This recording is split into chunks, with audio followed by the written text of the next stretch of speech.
반갑습니다. 네, 최용진 선교사입니다. 오늘 이렇게 여러분들과 같이 하나님의 말씀을 나눌 수 있게 돼서 감사하고 영광스럽게 생각합니다. 오늘 같이 읽으신 말씀은 우리가 잘 아는 산상수훈, 예수님께서 하신 아주 유명한 말씀이기도 하죠. 오늘 제가 강의 설교를 하기보다는 저희 사역 현장에서 느꼈던 것, 예수님의 말씀대로 제가 지내오면서 애통했었던 이런 이야기들을 여러분들과 함께 나누기 원합니다. 제가 종종 이렇게 목사님 설교를 유튜브를 통해서 가끔씩 듣거든요. 되게 차분하게 제가 1.25배속으로 들으면서 내용을 쭉 들으면 굉장히 이렇게 풍성한 말씀을 항상 전해주시더라고요. 요즘 계속 로마서 강의 설교를 하고 계신데 저에게도 큰 도움이 되는 것 같습니다. 또 성도님들에게 그 말씀의 풍성함을 나눠주기 때문에 저는 좀 깊이 들어가기보다는 저의 개인적인 간증과 또 여러분들의 삶에 고민하는 것들을 좀 같이 나눌 수 있는 시간이 되었으면 하는 마음이 있습니다. 금방 소개해 주신 것처럼 저는 한국에서 여기 광주 광산구에서 다문화교회를 개척을 했습니다. 2011년에 광산구 월곡동에 다문화 가정들을 타겟으로 다문화 가정들이 먼저 우리 교회에 정착할 수 있도록 이렇게 해서 외국인 분들을 전도하면서 교회를 시작했습니다. 그리고 한 9년 정도 됐을 때 교회가 잘 성장을 했습니다. 특히 그쪽 월곡동 쪽이 고려인 분들이 굉장히 많은 지역이라서 아십니까? 예, 동포 분들이 많은 지역이라 저희가 개척한 지 한 6년, 7년 차 됐을 때 고려인 분들이 저희 교회에 이제 좀 소문을 듣고 오기 시작했는데 이분들이 이제 본국에서 신앙생활을 많이 하시던 분들이에요. 그래서 소위 말하는 수평 이동으로 들어오기 시작했는데 너무 많이 들어오시는 거예요.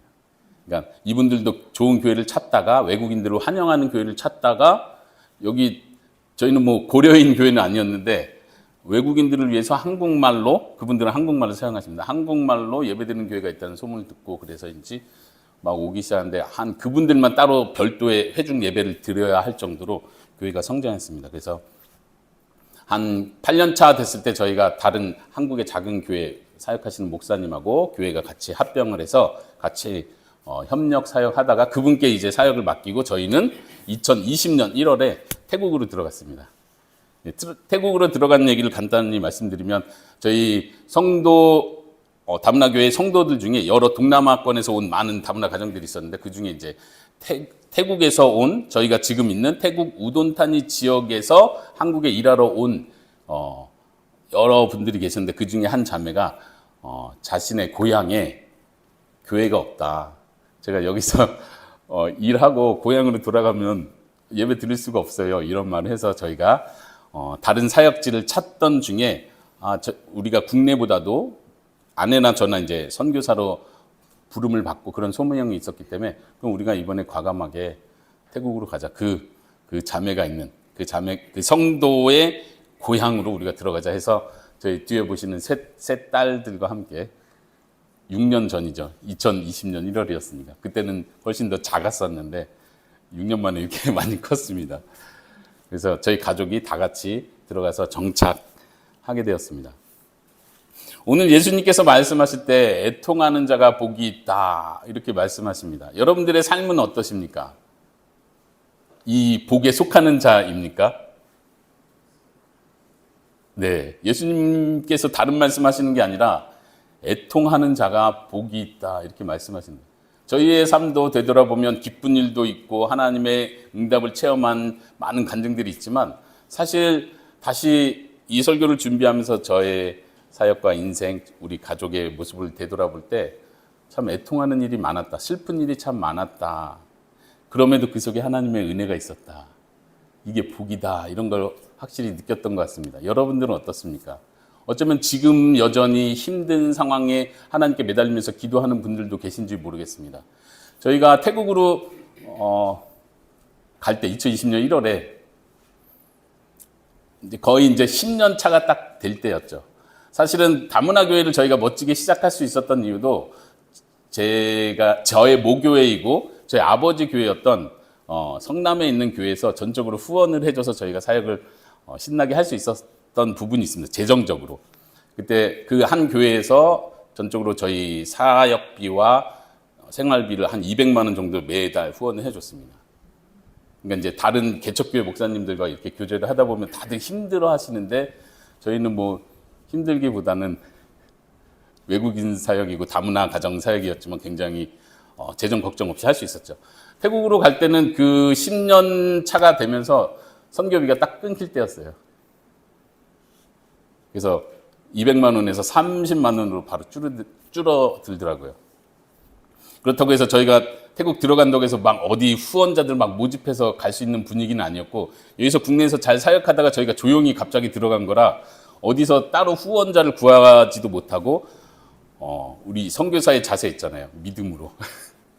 믿음으로 나이는 들었지만 하나님께서 인도하신다. 우리 다문화교회 재밌게 신나게 했던 것처럼 하나님께서 또 인도해 주실 거다 믿고 아이들 데리고 갔습니다. 여기서부터 애통이 시작됐습니다. 상상이 좀 가십니까? 나이는 들고 언어는 안 되고 태국이 생각했던 것보다 날씨가 굉장히 덥더라고요. 제가 본래 몸무게가 이렇게 날씬한 사람이 아니고 몸무게가 한 10kg를 태국에 있을 때 뺐습니다. 왜냐면 죽을 것 같아서. 살을 안 빼면 죽을 것 같더라고요. 날씨에 제가 적응을 너무 못하는 제 자신을 발견했습니다. 뭐 날씨든 또 뭐 저희가 이제 시골에 정착을 하게 됐는데 그 시골 마을 안에서도 여러 가지 불편한 점들이 이루 말할 수가 없습니다. 그럼에도 불구하고 믿음으로 가서 하나님께서 우리의 기도에 계속 응답해 주시겠지 하면서 날마다 기도하면서 이 길을 걸어갔습니다. 근데 제가 경험할 수 있는 건 많은 응답들도 있었겠지만 더 많은 부분은 사실 실망하고 내 자신에게 실망할 뿐 아니라 내가 이 길을 가는 것이 맞는가? 아내와 함께 많이 고민했던 주제가 그거였어요. 사실은 부끄럽지만 괜히 한국에서 사역 잘하다가 태국에 왔나? 하나님의 뜻은 여기에 있었는데 괜히 배짱 부려가지고 태국에서 뭐 대단한 일도 할 수 있을 것처럼 나이도 든 거 생각 안 하고 여기 와가지고 이렇게 배짱을 부린 건가? 이제 그런 걸 느끼는 경우들이 있죠. 일이 잘 풀릴 때는 그런 고민하지 않습니다. 사람들이 믿음으로 나오고 복음에 반응하고 우리가 태국어를 잘하게 되고 또 교회가 세워지기 시작하고 이러면 역시 하나님께서 나를 보내셨어. 역시 하나님이 함께 하셔. 이렇게 할 텐데 작은 문제들에서부터 계속 실망이 느껴지기 시작합니다. 그 대표적인 게 돈 문제인데 이것도 결국은 돈 문제인데 이 마음이 일단 돈 때문에 줄어들다 보니까 후원자를 좀 더 모집하긴 했는데 여전히 생활하기는 힘들다 보니까 태국은 보통 2개월치 월세를 내고 매달 월세를 냅니다. 그냥 보증금으로 2개월치를 먼저 내요. 그래서 1년 계약이 끝나고 이제 집을 옮기거나 이사해야 될 때는 그 2달치 보증금을 받아야겠죠. 보증금 개념이 그거잖아요. 근데 외국인에게 보증금 개념은 그런 게 아니고 그 집주인이 돈을 뗄 수 있는 기회가 되는 거예요. 많은 선교사님들이 주변에서 간증한죠. 기도하라고 1년 됐을 때 악한 주인의 마음도 하나님께서 마음을 바꿔주시더라고요. 그러면서 저희 옆에 있던 선교사님도 우리도 여러 번 이사를 했는데 다 보증금 그대로 받았다고. 그래서 우리도 이제 기도를 했죠. 어떻게 됐겠습니까? 애통이 시작되는 거예요. 계속 마음을 쪼여드는데 주인한테 좀 잘 보이기 위해서 거의 이제 주인 매니저에게도 막 선물을 미리 이제 좀 며칠 전에 갖다 주기도 하고 이렇게 항상 웃으면서 인사도 하고 이제 때가 되면 돌려주겠지 했는데 웬걸요. 너무 심할 정도로 마음이 상하는 거예요. 그렇게 큰 돈을 떼인 것도 아닌데 예를 들면 여기 못자국이 있네요. 이거 벽칠 새로 해야겠습니다. 뭐 이런 거. 이 커튼이 좀 이거 상한 것 같네요. 이거 새로 해야 될 것 같아요. 이러면서 많은 돈을 떼가는 거예요. 저희들에게는 많은 돈을 떼가는 거예요. 이게 그냥 돈 조금 떼간 그런 상처가 아니라 하나님께서 왜 안 도와주시지? 왜 기도의 응답을 안 해주시지? 이런 상처들이 있었던 것 같습니다. 좀 태국에서 겪었던 몇 가지 이야기들을 여러분들과 나누고 싶습니다. 2020년이면 무슨 시기죠? 코로나 시기였습니다. 가가지고 저희가 들어가자마자 1월에 들어가서 기억나시죠? 1월에 들어갔으면 상상이 가십니까? 들어가서 이제 큰 포부를 가졌는데 코로나가 덮쳤죠. 우리는 다들 몰랐잖아요. 코로나 금방 끝날 줄 알았잖아요. 저희도 그렇게 금방 끝날 줄 알고 기도를 했습니다. 하나님 이 전 세계적인 문제 하나님께서 해결해 주실 줄 믿습니다 하고 계속 기도를 했고, 결국 이제 비자 문제가 걸리는데 3개월마다 연장을 하거나 비자를 정식으로 만들어야 되는데 그 절차가 하나도 밟히지가 않습니다. 우리가 잘못 왔나? 때를 잘못 거뒀나? 6월이 되고 8월, 9월이 될 때까지 계속 저희는 어쩔 수 없이 비자를 만들지도 못한 상태에서 정부에서 최소한 코로나 시기로 연장해 주는 그 혜택을 받으면서 겨우 버티다가 정부에서 이제 공식적으로 더 이상은 코로나 이후로 연장 안 해줍니다. 나가든가 정식 비자를 만들지 않으면 모두 여기 불법 체류가 됩니다. 이렇게 홍보가 와서 저희가 결국은 기도 끝에 낙심하고 한국으로 돌아왔습니다. 한국에 있는 동안 한국에도 한 1년 넘게 있었던 건데 코로나 거의 끝날 때까지 버텨야 했기 때문에 그 시기 동안 저희들이 너무 낙심을 했습니다. 하나님께서 왜 우리를 태국까지 불러주시고, 저희가 태국에 갈 때는 진짜 이것이 하나님 부르십니다 생각하고 갔는데도 불구하고 이런 문제가 계속 생기는 걸 보면서 우리가 잘못 선택했나? 하나님께서 기뻐하시지 않나? 우리가 뭘 잘못했나? 이런 죄책감이 계속 빠지기 시작했습니다. 아까 보증금 문제도 그렇고 그 집에서 뿐만 아니라 그 다음 저희가 코로나 끝나고 또 들어가서 집을 구했는데 그때도 계속 이런 문제들이 계속 생기기 시작합니다. 계속 이런 제가 애통했던 게 지금 보니까 돈 문제하고 많이 연결이 되네요. 세 딸을 태국에 데리고 있는데 학교를 보낼 수가 없어요. 물론 이제 여차여차해서 그 좋은 조건을 찾아서 딸을 잠깐 짧은 기간 보내기도 했지만 결국은 재정 문제가 힘드니까 한 번은 우돈타니에 있을 때 국제학교에 보냈는데 거기는 이제 현지인들이 태국어로 말하는 거 아니면 또 외국인들은 들여보내주지 않기 때문에 국제학교를 찾아요. 다행히 국제학교가 최근에 생겨서 거기를 알아봐서 어렵게 들여보냈는데 그런 재정도 굉장히 저희가 감당할 수 없는 수준이더라고요. 한 학기를 막내 딸을 보냈는데 그 한 학기가 빛을 지지 않으면 그냥 보낼 수 없을 정도로 선교사라고 특별히 50%를 할인해 줬는데도 불구하고 하나님께서 특별히 길을 열어주실 것 같은데 계속 그런 길을 안 보여주시는 거예요. 이건 진짜 우리가 고생하는 건 괜찮은데 우리 딸들이 제대로 배우지 못하고 또 첫째 딸 같은 경우도 마음 아픈 게 고등학교 졸업하기는 검정고시로 일찌감치 졸업했는데 지금 이제 우돈타니에 있는 국립대학교를 다니고 있거든요. 저희 태국에 있는. 근데 고등학교 졸업하고 5년 걸렸나요? 대학교 들어갈 때까지? 네, 하여튼 고등학교 일찍 졸업해서 다행이긴 한데 이런 문제들, 자녀들의 교육 문제들을 생각하면서도 굉장히 낙심되고 슬픔이 계속 이어졌던 것 같습니다. 한 번은 이제 비자 문제가 그 뒤로도 코로나 이후로도 계속 문제가 돼서 아내는 은퇴 비자로 이렇게 구해서 하기도 하고 저희가 또 언어를 배우면서 방콕에서 우돈타니에서 치앙마이에서 언어 학교를 다니면서 그 학생 비자로 좀 유지하기도 하고. 근데 이게 비자가 계속 끊기기 때문에 한 번씩 이렇게 다른 해외로 나갔다 와야 되는데 한국으로 갔다 오기엔 좀 너무 비싸고 하니까 가까이 있는 라오스를 여러 번 갔다 왔었고 그다음에 베트남도 2번 이렇게 갔다 오고 또 캄보디아도 넘어갔다 오고 이렇게 하루 당일치기로 갔다 오기도 하고 그냥 공항 근처에 호텔을 잡아놓고 이렇게 갔다 오기도 하고 그랬습니다. 한 번은 베트남 공항에서 이렇게 커피를 마시면서 밥을 먹고 커피를 마시면서 창가를 바라보고 있는데 마음이 굉장히 슬프더라고요. 눈물이 나더라고요. 하나님 이게 어떻게 된 겁니까? 딴 것보다도 또 자녀들 생각하니까 너무 마음이 아픈 거예요. 자녀들이 우리 부모 때문에 우리야 선교 열정을 가지고 오는데 자녀들이 이런 표현 하잖아요. 자녀들이 무슨 죄야? 아이들이 무슨 죄야? 그럼에도 불구하고 저희 자녀들은 굉장히 잘 적응해주고 또 이렇게 하나님 안에서 잘 자라가고 있어서 너무 감사할 뿐입니다. 우리는 지금도 마찬가지고요.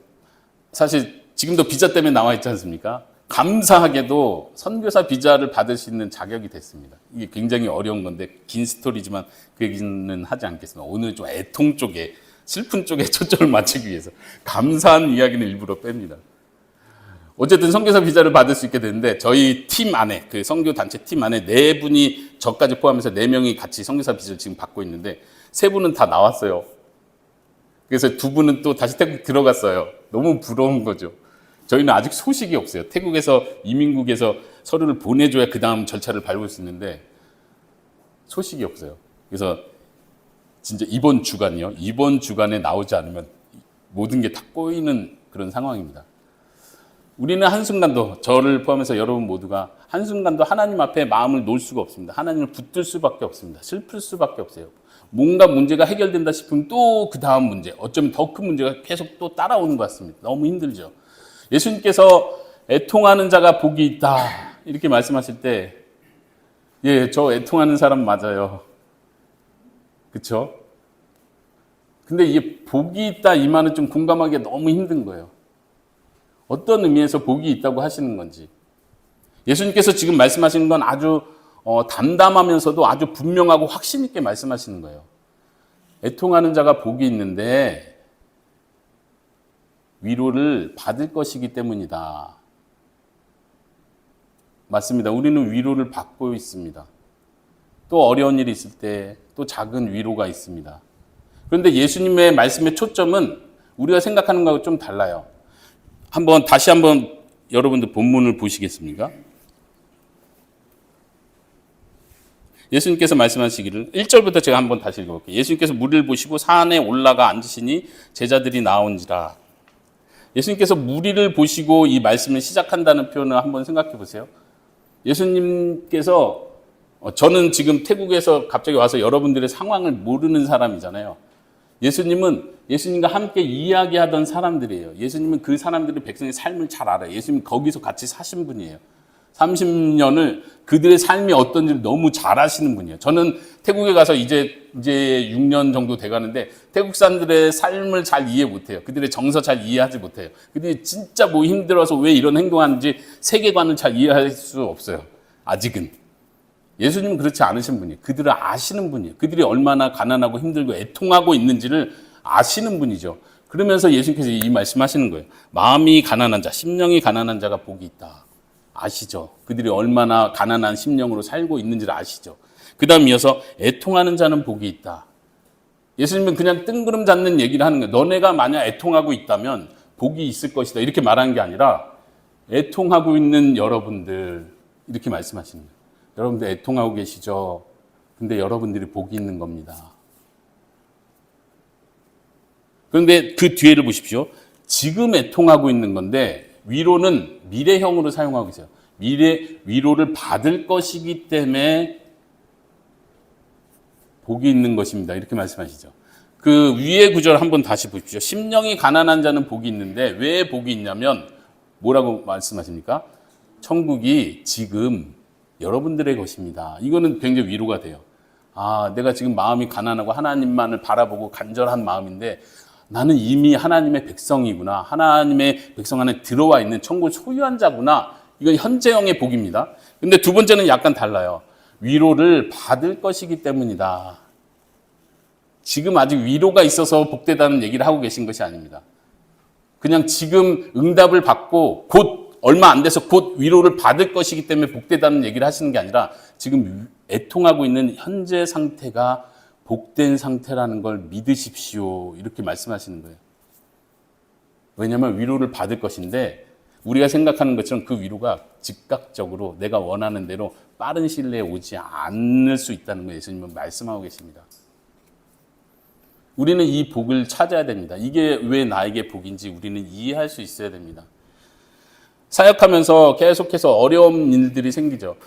특히 사역자에게 선교사로서 마음을 가장 힘들게 하는 건 뭐냐면 열매가 없는 힘듦이에요. 아까 말씀한 것처럼 제 소명과 나의 정체성과 연관되거든요. 딴 건 몰라도 힘든 거, 돈 문제 이런 거 다 감당할 수 있죠. 그런 각오를 하고 왔으니까.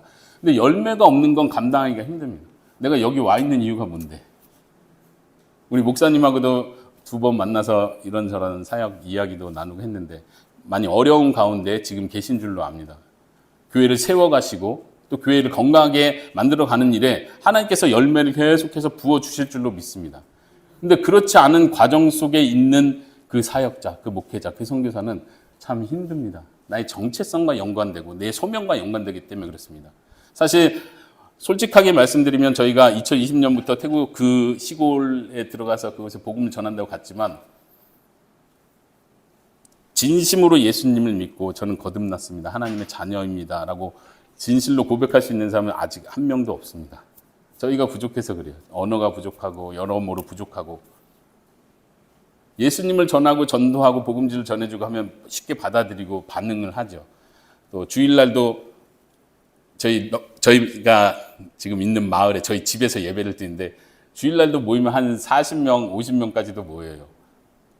근데 지금 제가 말씀드리는 건 열매가 없다는 얘기를 하고 있습니다. 모이는 건 어렵지 않습니다. 재밌게 해주고 같이 웃고 같이 찬양 부르고 설교 말씀 제가 강의하고 뭐 이 정도는 다 할 수 있어요. 근데 진짜 거듭나서 내가 하나님의 자녀입니다. 나는 우상을 버리겠습니다.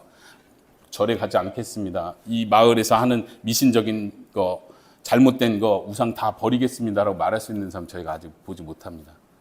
그것이 저희 기도 제목이기도 하고요. 이 열매가 없을 때 저희는 계속해서 낙심되기 시작합니다. 이 슬픔 속에서도 하나님께서는 계속 저희에게 위로를 주십니다. 근데 그거는 지금 당장 눈에 보이는 위로가 아닙니다. 하나님께서 앞으로 이루실 것을 보게 하십니다. 우리가 잘 아는 예수님의 비유가 한 가지가 더 있습니다.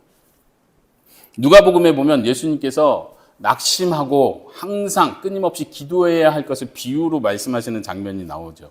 기억나십니까? 네. 불의한 재판관과 과부의 비유를 우리는 잘 알고 있습니다. 예수님께서 간단하게 이야기를 하십니다. 과부가 불의한 재판관에게 찾아가서 요구를 합니다. 나의 원한을 풀어주세요. 재판관이 어떻게 합니까? 스스로 말하기는 나는 사람을 두려워하지 않고 하나님도 두려워하지 않지만 내가 이 원한을 안 풀어주면 괴로울 것 같다. 피곤할 것 같다. 계속 와서 이게 요구할 테니까 그냥 들어주지 뭐. 그러니까 동기는 잘못됐지만 어쨌든 원한을 들어준다는 이야기를 하면서 예수님께서 7절에서 이렇게 누가복음 18장인데요. 18장 7절에서 이렇게 말씀하십니다. 하물며 하나님께서 이 불의한 재판관도 들어주지 뭐 하는데 하물며 하나님께서 밤낮 부르짖는 택한 자들의 원한을 들어주지 않겠느냐. 불의한 재판관에 비유할 수 있습니까? 하나님은 우리가 믿고 고백하는 우리의 아버지 하나님은 선하신 분이십니다. 우리가 밤낮 부르짖고 애통하고 있는데 하나님께서 귀를 닫으시겠느냐? 이 말씀이죠. 그들에게 반드시 들어주실 것이다. 그들에게 오래 참으시겠느냐? 그리고 그 다음 절 8절에서 이렇게 말합니다. 속히 그 원한을 풀어주리라. 아멘이십니까? 이 속히라는 표현이 참 어렵습니다. 예수님께서 속히 오신다고 하셨죠. 마라나타 우리 찬양인데 예수님께서 속히 오신다고 하셨습니다. 이 속히가 바로 여기 나오는 속히입니다. 속히 그 원한을 풀어주리라. 그리고 우리는 기대합니다. 밤낮 부르짖죠. 하나님 응답해 주세요. 내 문제 해결해 주세요. 하나님 보여주세요. 열매를 보여주세요. 결과를 보여주세요. 하나님 제 기도를 들으시잖아요. 하나님 속히 들어주신다고 하셨잖아요. 8절 뒷부분이 중요합니다. 여러분들과 나누고 싶은 부분이 바로 여기. 예수님께서 그 다음 바로 이어서 이렇게 말씀하세요. 그러나가 있네요. 그러나 인자가 올 때 세상에서 그 믿음을 보겠느냐? 무슨 말씀이죠? 마라나타 속히 오시옵소서. 주님 나 너무 힘들어요. 지금이라도 당장 오세요. 속히 오시옵소서. 예수님께서 말씀하시는 내가 속히 오리라. 갚아주리라. 근데 여기서 똑같은 말씀하시는 거예요. 택하신 자들의 밤낮 부르짖는 그 기도를 하나님께서 귀 막으시겠느냐? 속히 그 원을 풀어줄 것이다. 그러나 인자가 올 때 그 믿음을 보겠느냐? 예수님께서 우리에게 도전을 하십니다. 문제는 뭐냐면 우리가 못 기다리는 거예요. 우리가 너무 조급한 거예요. 내 시기. 저희가 사역하면서도 마찬가지입니다. 뭔가 이 사람에게 전도를 하고 이 사람과 이 정도 관계를 맺으면 뭔가 결단하고 변화되고 고백하고 우상을 버릴 것 같은데 다시 도루묵으로 돌아가요. 다시 처음 상태예요. 예수님을 믿는다고 고백을 했는데 문제가 생기고 사고가 생겨요. 그러면 다시 미신적 의식을 다시 행합니다. 예수님을 의지한다고 고백하고 기도도 같이 하고 손 붙잡고 눈물 흘리고 하셨던 분인데 교통사고가 나니까 동네 마을 사람이 다 같이 그 집에 모여서 손에 실을 묶으면서 여기 나쁜 악기운을 쫓아보내고 좋은 기운이 다시 돌아오도록 불러내는 의식을 합니다. 그런 거 보면 마음이 무너져요. 하나님은 어떻게 된 겁니까? 여러분들은 어떻습니까? 여러분들이 가지고 있는 많은 문제들, 꼭 성교적인 문제가 아니라 우리가 안고 하나님께 매달려야 하는 기도의 제목들이 있습니다. 하나님께서 때로는 그것을 바로 해결해 주시기도 하지만 그렇지 않은 문제들이 여전히 우리는 가지고 있습니다. 그때마다 우리는 예수님의 고백을, 예수님의 가르침을 들어야 합니다. 예수님께서 말씀하시기를 인자가 올 때 내가 그 믿음을 볼 수 있겠느냐. 우리에게 그 믿음이 필요합니다. 예수님이 오시는 그날까지 예수님이 가신 그 길을 저도 가겠습니다. 많은 사람들이 여기서 잘못 해석을 하는 거예요.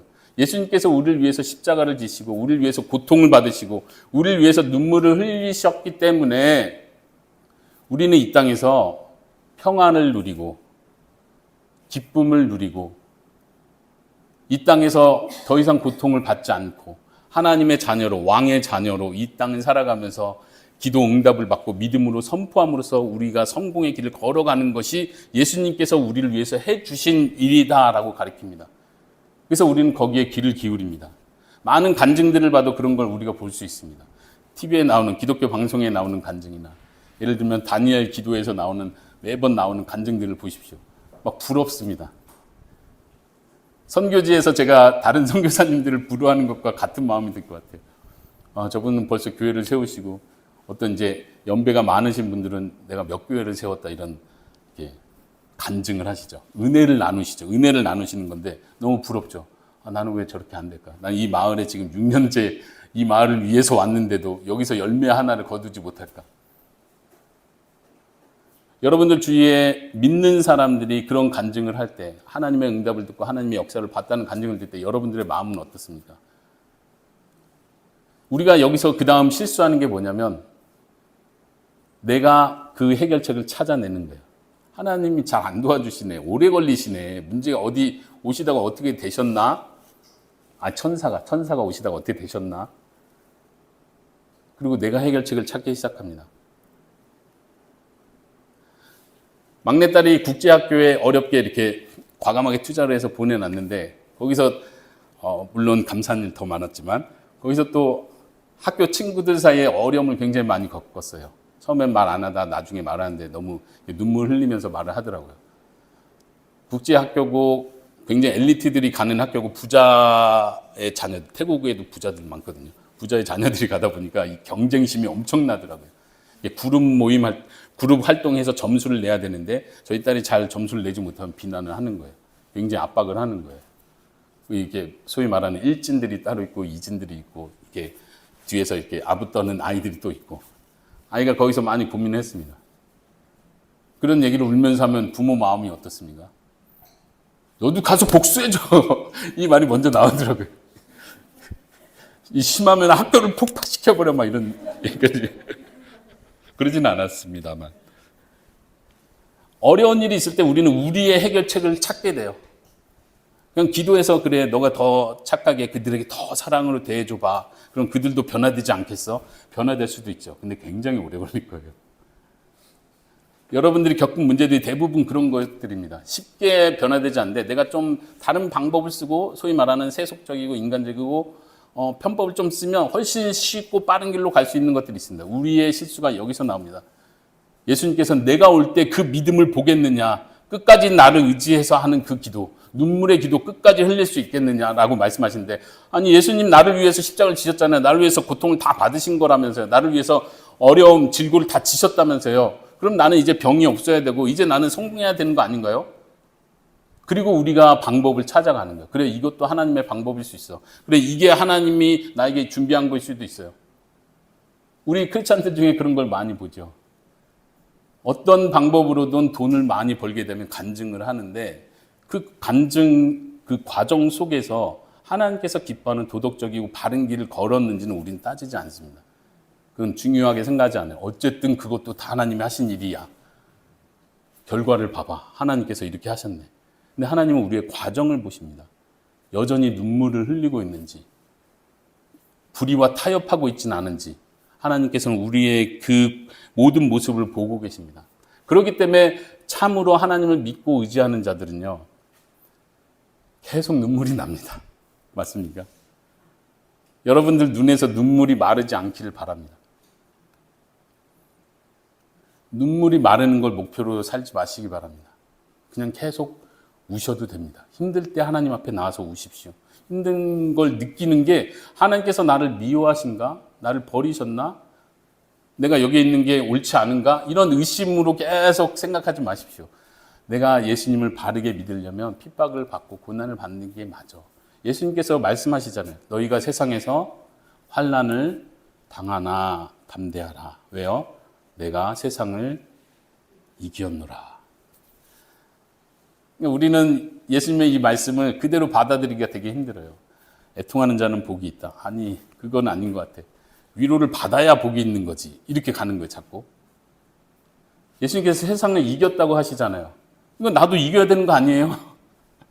예수님은 세상에서 이겼는데 왜 나는 이렇게 핍박을 당하고 있어야 되냐고요. 근데 예수님 말씀하시잖아요. 너희가 세상에서 환난을 당할 것이다. 내가 세상을 이겼음에도 불구하고 그러나 담대해라. 예수님께서 계속해서 말씀하십니다. 내가 평안을 너희에게 주노라. 맞아요. 예수님께서 평안을 주신다고 했잖아요. 예수님이 이 땅에 오신 목적은 양으로 생명을 얻게 하고 더 풍성히 얻게 하는 거라고 하셨잖아요. 그러니까 나 누려야 되죠. 더 평안해야 되죠. 더 풍성해야 되는데 왜 나 계속 울어야 돼요? 예수님 왜 우는 자가 복이 있다고 자꾸 그렇게 말씀하세요? 제 눈물을 지금 당장 닦아주시지 않으면서 울고 있는 나를 향해서 왜 복되다고 말씀하세요? 우리는 이게 이해가 잘 안 돼요. 예수님 말씀하세요. 내가 평안을 주는데 세상이 주는 것과 다른 평안이다. 근데 우리는 세상이 주는 평안을 추구합니다. 그래, 이게 평안이지. 이게 편한 거지. 이게 복이지. 이게 행복이지. 이게 기쁨이지. 예수님 믿는데 내가 왜 이렇게 울고 살아야 돼? 다른 길을 가려고 합니다. 예수님의 말씀을 잘 이해하지 못합니다. 내가 주는 평안은 세상이 주는 것과 다르다. 우리가 예수님을 따라가는 길을 갈 수 있기를 바랍니다. 예수님께서 십자가의 길을 가셨습니다. 우리가 십자가의 길을 따라가는 자들입니다. 우리가 대속사역을 하진 않습니다. 예수님처럼 대속사역을 이루는 자는 아닙니다.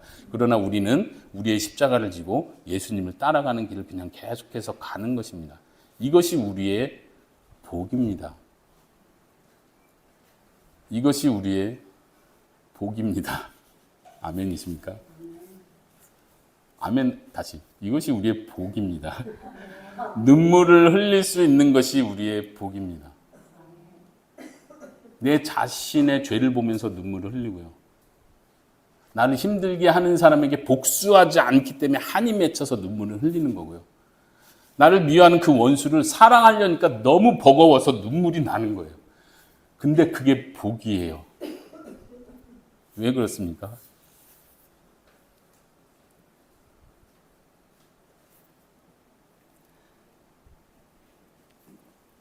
제가 한 구절을 여러분들과 더 나눠보고 싶습니다. 빌립보서 한번 같이 찾아보시겠습니까? 빌립보서 3장 8절에서 11절. 제가 한번 쭉 읽어보도록 하겠습니다. 빌립보서 3장 8절에서 11절인데요. 사도 바울의 고백입니다. 또한 모든 것을 해로 여김은 내 주 그리스도 예수를 아는 지식이 가장 고상하기 때문이라.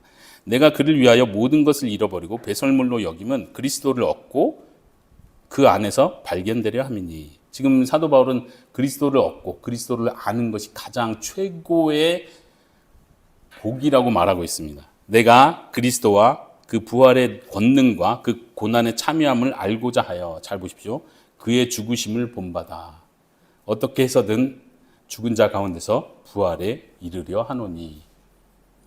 지금 사도 바울은 그리스도를 아는 것, 그리스도를 가까이 하는 것 최고의 복으로 깨달은 사람입니다. 이것이 생명입니다. 그리고 사도 바울은 고백을 합니다. 그 뒷부분이요. 그리스도의 부활의 권능과 그 고난에 참여함을 알고자 하여. 아는 것이 가장 큰 복이라면서요. 그래서 어떻게 한대요? 그의 죽으심을 본받아. 우리가 그리스도를 닮아가는 것뿐만 아니라 그분을 따라가는 것뿐만 아니라 그의 고난에 참여할 때 우리가 받는 고난, 성도로서 받는 그 고난은요, 그리스도께서 받는 고난입니다. 이해하십니까? 자, 이해 안 되시죠?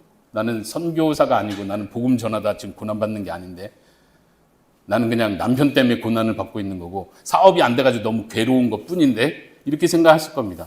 근데 제가 다시 설명해 드릴게요. 우리가 받는 고난은, 성도들이 받는 고난은 그리스도가 받는 고난에 참여하는 것입니다. 왠지 아십니까? 간단하게 설명해 드릴게요. 잘 기억하십시오. 예수님은 고난을 받지 않으셔도 되는 분인데 고난을 받으셨죠. 대속적 고난이었습니다. 그럼 우리는요? 우리는 우리가 못나서 고난을 받는 거죠. 그런데 잘 보십시오. 성도는 고난받지 않아야 합니다.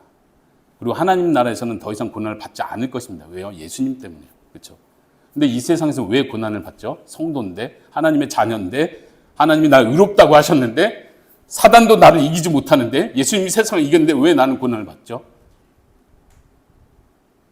우리가 받는 고난은 의인이 받는 고난입니다. 예수님이 받는 고난과 같은 고난입니다.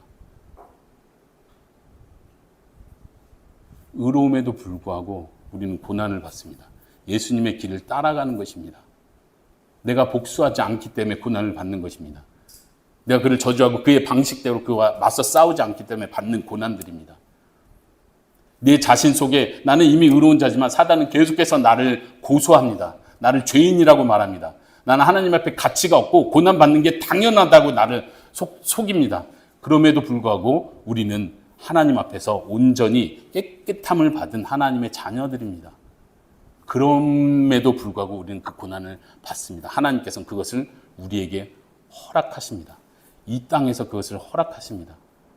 여러분들에게 가장 귀한 것이 무엇입니까? 예수님을 알아가는 것입니까? 예수님을 닮아가는 것입니까? 우리가 고난 가운데 있을 때 우리는 예수님의 마음을 더 알게 됩니다. 내가 잘못하고 내가 죄를 져서 받는 고난이 아니라 선을 행하다 받는 고난들, 믿음을 지키기 위해 받는 고난들, 사랑을 실천하다가 받는 고난들, 핍박들, 사람들의 욕, 그것을 더 경험할수록 사도 바울이 말한 것처럼 그의 죽음을 본받아 그를 더 알아가게 되는 것입니다. 예수님께서 받으신 고난이 이런 것이었구나. 예수님은 나를 사랑하시는 그 마음으로 이 길을 끝까지 걸으셨구나. 예수님은 하나님 아버지를 사랑하는 마음으로 이 길을 끝까지 걸으셨구나. 나도 그 길을 걸어야지. 이것이 나의 큰 복이다. 예수님을 따라가는 것, 예수님을 닮아가는 것, 예수님 안에 거하는 것, 이것이 우리의 가장 큰 복일 줄로 믿습니다. 마지막으로 한 가지 저의 짧은 간증을 나누면서 마무리를 하고 싶습니다. 결혼하고 나서 저희가 사실은 처음부터 선교사의 비전이 있어서 필리핀에서 결혼 신혼을 보냈습니다. 3년 반을 그곳에서 보냈었는데 그곳에서 가정에서부터 교회를 개척했어요. 거창하게 교회를 개척했다기보단 저희가 아내와 제가 같이 다니던 학교 학생들을 데리고 저희 가정에서 예배를 드리고 또 한국에서 온 처형이 계셔서 처형과 함께 예배를 드리고 했습니다. 그리고 이제 한국으로 돌아갈 때가 돼서 기도하기 시작했어요. 그때만 해도 젊을 때, 제가 26에 결혼했습니다. 젊을 때 그 선교사의 열정으로 이제 3년을 보내고 한국에 가서 개척을 한다 할 때 큰 결심을 했습니다. 정말 주님의 나라와 주님의 복음을 위하여 큰 교회를 세워야겠다. 많은 열매를 맺는. 그래서 작전 기도를 시작했어요. 70일 작전 기도를 했는데 또 70일만 작전 기도하면 의미가 없잖아요. 그래서 나름대로는 저의 의죠. 저의 의. 나름대로는 하루에 7시간씩 70일 작전 기도를 하자. 여러분들 한번 생각해 보세요. 그때 이제 영어도 잘 못할 때 처음 필리핀 가가지고 영어로 수업을 듣고 또 영어로 논문도 쓰고 그래야 될 텐데 아무 개념 없이 난 공부가 중요하지 않아. 교회를 개척하는 게 중요하면서 하루에 7시간, 하루에 연속으로 못하고 아침에 한 2-3시간, 학교 끝나고 점심시간에 집에 와서 다시 골방에 들어가서 1-2시간 하고 또 오후 수업 없으면 더 하다가 근데 저녁에 와서 또 해가지고 7시간을 무조건 채우는 거예요. 계속 이렇게 기도만 한 거 아니고 이제 교회 개척 관련 책 이걸 읽기도 하고 가끔 가다 자기도 하고 이제 골방을 7시간을 지키는 거죠. 나름대로 부끄럽지 않도록 내가 7시간 채웠다 이거 말하고 싶어서 70일 기도를 마치는 그 마지막 기간이 2004년 2004년이죠. 2004년 12월 31일이 70일 기도 마치는 날이야. 의미 있지 않습니까? 제가 또 의미 부여를 너무 잘해가지고 이 마지막 송년을 보내고 새해 2005년 1월 1일이 되는 그때 하나님께서 이제 70일 기도에 대한 응답을 주실 거라는 기대를 갖고 그 필리핀에 기도원이 있습니다. 한국 선교사님들이 워낙 많다 보니까 기도원을 산에다가 해놨어요. 그래서 그 기도원 아내와 같이 가가지고 딸도 데려갔죠. 애기 딸을 데려가가지고 마지막 그 31일 송년 기도를 하는 거예요. 1월 1일이 넘어가는 그 새벽까지. 근데 이제 저는 웬만하면 한두 시간 이제 31일 12시 되면 이제 1월 1일 되는 거잖아요. 그러면 하나님께서 딱 이 시간 12시 될 때 딱 응답을 주셔야 되잖아요. 제가 계획을 하는 거예요. 하나님 이렇게 응답하셔야 됩니다. 근데 12시가 넘는데 아무 소식이 없으신 거예요. 이 진짜 이 70일을 하나님께서 가볍게 보시진 않으셨을 텐데 그래서 어떻게 계속 기도해야죠. 잘 수는 없잖아요. 여기서 자면 끝나는 건데. 그래서 2시, 3시 막 비몽사몽하면서도 버티는 거야. 응답 올 때까지 간다. 안 그러면 나 한국 가서 개척할 때 자신 없다. 나 지금 진짜 하나님 나라를 위해서 해야 되는데 뭐 하나님께 솔직히 제 마음속에 바랬던 기도 응답이 있었어요. 근데 전 되게 나쁘죠. 제가 시간도 다 계획해놓고 하나님의 대답까지 준비했는데 큰 거 바라지 않고 하나님께서 내가 너와 함께한다. 가라. 이 말 한마디 이것만 해주세요. 이런 마음으로 밤을 새는데 막 비몽사몽하고 지금 생각해도 그때가 정확히 몇 시인지 모르는데 하여튼 새벽이 됐을 때 비몽사몽한 중에 하나님 음성은 안 들리고 뭐가 들렸어요. 진짜로 확실하게 들렸어요. 근데 그 찬송가 가사가 들렸어요. 무슨 가사였을까요? 제가 불러볼게요. 십자가를 질 수 있나 주가 물어보실 때 저는 그 음성을 들은 건 감사했는데 뭐 음성은 그 전에도 자주 들었기 때문에 그 대단하진 않았는데 이 내용이 너무 막 화가 나는 거예요. 진짜 막 이게 막 감사합니다, 알겠습니다, 지겠습니다 이렇게 대답이 나는데 대답이 안 나오고 막 속에서 분노가 나는 거예요. 분노라기보다 억울한 마음. 무슨 억울함이 제가 그때 뭐라고 기도했냐면 하나님 너무하십니다. 진짜 너무하십니다. 하나님 제가 어릴 때부터 선교사가 되겠다고 막 그렇게 고생하면서 막 혼자서 내 몸을 학대해가면서 선교사가 되겠다고 훈련하고 제가 막 그때 머릿속에 떠올른 게 고등학교 때 모래주머니를 차고 다녔거든요. 왜냐면 제가 아프리카를 가려고 계획을 했기 때문에 종종 맨발로 막 학교 가기도 하고 모래주머니 맨날 스스로 차면서 또 금식도 되게 자주 하면서 그게 막 떠오르면서 하나님 제가 이렇게 선교사가 되겠다 지금까지 이렇게 힘들게 고난의 길을 걸어왔는데 이제 와서 이 중요한 시기에 십자가 또 지라는 게 말이 됩니까? 재밌으시죠? 너무 눈물이 나가지고 아내한테도 그 얘기를 하면서 같이 막 또 한 번 더 울었어요. 아내하고 저하고 막 엄청 울고. 최근에 지난주인가요? 아이들이 어버이날 그때 이렇게 부모 인터뷰 노트 이런 거를 다이소에서 사와가지고 인터뷰 내용이 막 질문이 있어요. 그 중에 가장 울었을 때가 언제입니까? 이 질문이 있는데 제가 걷다가 실연 당했을 때 결혼 전 실연 당했을 때 하니까 아내가 엄청 화를 내더라고요. 왜 갑자기 딴 얘기한 게 아니고 생각해보니까 그때가 더 많이 울었던 것 같아요. 하나님께서 내 기도에 응답 안 해줬다고 생각했을 때 너무 눈물 나고 한국에 와서도 너무 허무해지더라고요. 내가 이거 진짜 사역을 진짜 멋지게 해보려 했는데 이게 진짜 막 하여튼 그러고 나서 개척을 하긴 했습니다. 그 이야기는 오후에 나누도록 하고 제가 이 말씀을 드리는 이유는